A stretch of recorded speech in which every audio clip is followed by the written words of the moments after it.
बदलापूर पूर्वेकडील म्हाडा कॉलनी परिसरात राहणाऱ्या सुमारे 400 कुटुंबांच्या सुरक्षेचा प्रश्न सध्या अत्यंत गंभीर बनला आहे।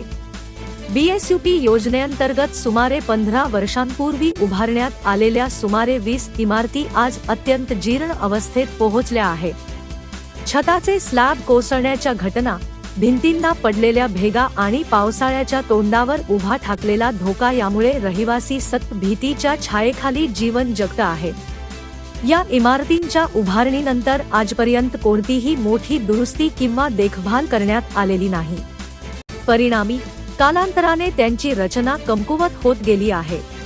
अनेक ठिकाणी भिंतींमध्ये मोठ्या भेगा पडल्या असून जिन्यांमधील कठडे आणि सुरक्षात्मक घटक सुद्धा ढासळलेल्या अवस्थेत आहेत। घरांच्या आतील भागात छताचे स्लॅब सैल झाले असून काही ठिकाणी ते कोसळल्याच्या घटनाही समोर आल्या आहेत।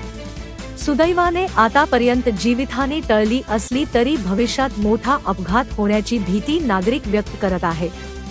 पावसाळा जवळ आल्याने परिस्थिती अधिकच गंभीर झाली आहे। भिंतीतून पाणी झिरपणे, ओलसरपणा वाढणे आणि त्यातून निर्माण होणारे विद्युत धोके यामुळे रहिवाशांचे दैनंदिन जीवन धोक्यात आले आहे। विशेषतः लहान मुले, महिला आणि ज्येष्ठ नागरिक यांच्यासाठी ही परिस्थिती अधिक संकटदायक ठरत आहे। काही कुटुंबांनी पर्यायी निवासाची मागणी केली असली तरी आर्थिक अडचणींमुळे त्यांना याच धोकादायक इमारतींमध्ये राहणे भाग पडत आहे। स्थानिक लोकप्रतिनिधींनी हा प्रश्न प्रशासनापर्यंत पोहोचवण्याचा प्रयत्न केला आहे। पालिकेच्या सभेत हा मुद्दा उपस्थित करत तातडीने दुरुस्ती करण्याची मागणी करण्यात आली आहे। संबंधित इमारतींचे स्ट्रक्चरल ऑडिट करून त्यांच्या सुरक्षिततेचे मूल्यांकन करणे तसेच आवश्यक दुरुस्तीसाठी निधी उपलब्ध करून देणे या प्रमुख मागण्या आहेत। मात्र प्रशासनाकडून अद्याप कोणतीही ठोस कृती झालेली नसल्याने नागरिकांमध्ये नाराजीचे वातावरण आहे।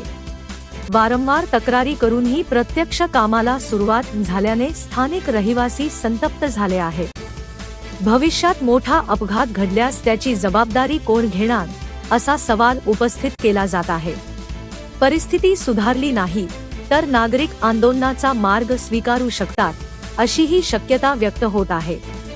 शहरी गृहनिर्माण योजनांमध्ये केवळ बांधकाम पूर्ण करणे पुरेसे नसून